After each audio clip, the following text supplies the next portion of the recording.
The media says a border wall won't stop drugs from coming in to the country.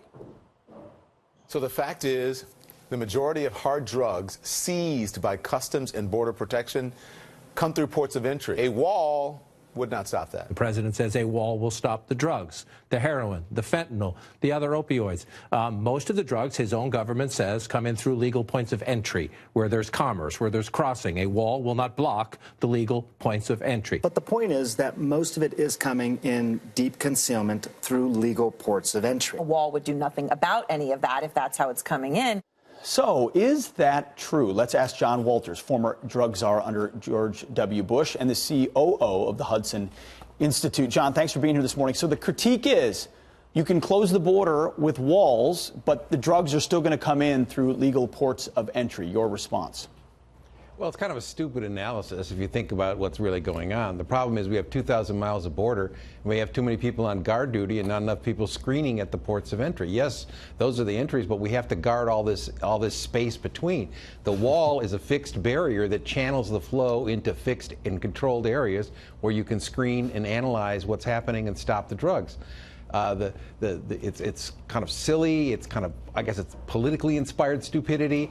But it's ludicrous to say that the wall won't allow us to focus our manpower on the places where we can control and search. Thank you for saying that. It's stupid analysis. You're exact. Sometimes it is stupid is as stupid does. So if you didn't have to allocate the resources to the portions of the border that are wide open right now, what more things could you do at these ports of entry to prevent drugs from coming in?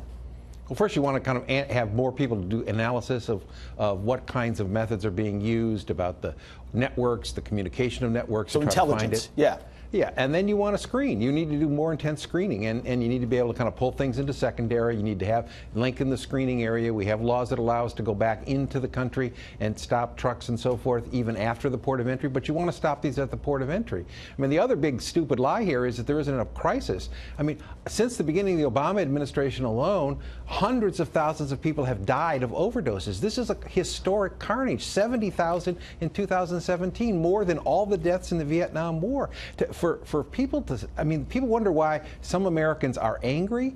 When political leaders say this is a manufactured crisis, that is infuriating to families and communities that are being destroyed. It's like, what? You don't get it? You live in Washington and you live in La La Land? I mean, this is really a challenge to the political leadership of the country to face the challenge at the border that is murdering people in large numbers through these poisons. Are Democrats choosing to ignore this crisis, or do they think it's politically expedient to do so?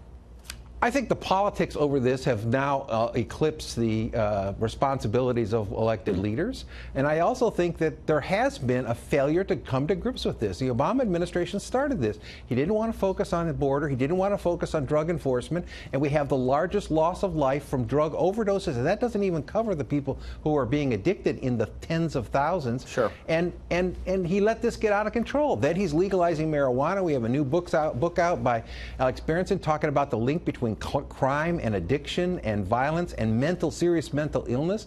All this stuff was swept under the rug for over 8 years, and now the consequences are coming back to destroy huge communities in America. Yeah, it's no good. John Walters, thank you very much for your time. Appreciate it. Pleasure. Thank you, Peter. All right.